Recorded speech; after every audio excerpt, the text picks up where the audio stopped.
జ్ఞాని అయిన సొలొమోను అంటున్నాడు, ఈ దినాన మనము జ్ఞానవంతులమైతే మనం ఇతరులను ఏం చేయగలుగుతామండి? రక్షిస్తాం. మనము జ్ఞానవంతులమైతే అగ్నిగుండములో పడిపోబోతున్న వారిని ఏం చేయగలుగుతామంటే లాగగలుగుతాం. ఒక వ్యక్తి అడిగాడంటండి క్రైస్తవుడిని, అయ్యా మీరెందుకు మాటి మాటికి సువార్త ప్రకటిస్తారు? ఏంటన్నాడు?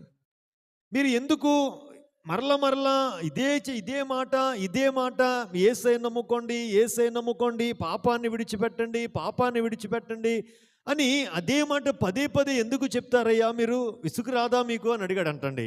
ఈ క్రైస్తవుడు చెప్పడం ప్రారంభించాడు. అదిగో ఒక వ్యక్తి రోడ్డుకి మధ్య నిలబడున్నాడు. వెనకాల లారీ స్పీడ్గా వచ్చేస్తుంది. ఇప్పుడు నువ్వు ఆ వ్యక్తిని చూసావు.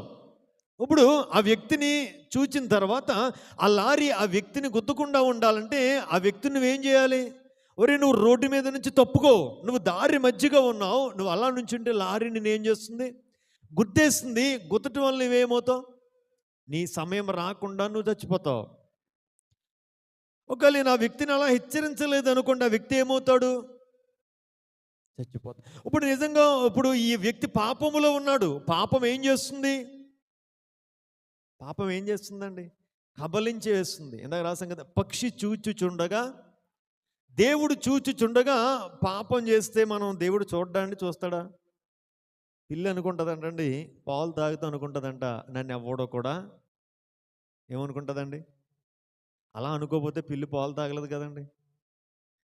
ఇది నాన్న మనుషులు కూడా ఏమనుకుంటున్నారంటే, నన్ను ఎవరో కూడా చూడలేదు కదా. కళ్ళు ఇచ్చిన దేవుడు అంటండి చూడకుండా ఉంటాడా? నోరిచ్చిన దేవుడు అంటండి వినకుండా ఉంటాడా? చెవులిచ్చిన దేవుడు వినకుండా ఉంటాడా? అంటే చూడండి, ఇది నాన్న మన ఆలోచన ఏంటంటే మనల్ని ఎవరు చూడట్లేదు కదా అని. ఇక్కడ ఆ పాఠం ఎప్పుడైతే ఆ వ్యక్తి చెప్పాడో, ఆ వ్యక్తి చనిపోబోతున్నాడయ్యా, పాపములో పడి పాపములో మునిగిపోతున్నాడు. కాబట్టి ఆ వ్యక్తి నేనేం చేస్తున్నానంటే పాపములో నుంచి బయటికి రావడానికి నా ప్రయత్నం చేస్తున్నాను. విన్నాడా? బతుకుతాడు. వినలేదా? చస్తాడు. సింపుల్ కదండి. ప్రకటించడమే మన పని.